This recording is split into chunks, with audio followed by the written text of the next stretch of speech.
SP cover cover band সামনাসামনি লেগে cover ব্যান্ডটা রাস্তায় রয়েছে। এসপি ক্যাপটা নিচে চলে গেছে। মালের পাটির একটা লোক মারা গেছে, তার বাড়ি যশোর জীবননগর দোপাখালি।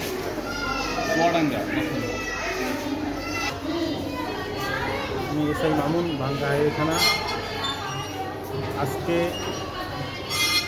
1/12/2025 সকাল অনুমান 7 ঘটিকার দিকে ভাঙ্গা থানাধীন নওপাড়া স্বাধীনস্থ প্রাণী সম্পদ ইনস্টিটিউটের সামনে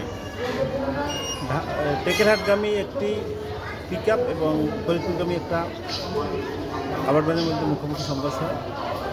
সংঘর্ষের ফলে পিকআপের যে মালিক, সে পিকআপের চালকের পাশে ছিল, সে ঘটনাস্থলে নিহত হয় এবং পিকআপের চালক সাধারণ আহত হয়। পিকআপ এবং কাভার্ড ভ্যান দুটি আমাদের হেফাজতে আছে। এ বিষয়ে আইনগত ব্যবস্থা প্রক্রিয়া।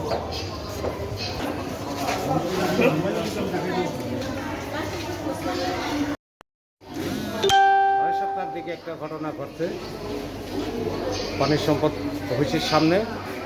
এসপি কাভার কভার ভ্যান, একটা লোক মারা গেছে, তার বাড়ি চুয়াডাঙ্গা কোরচানপুরে হলে দোপাখালি। সে লোকটা মারা গেছে, ওনার বাড়ি হয়ে গেছে। এটা সকালবেলায়।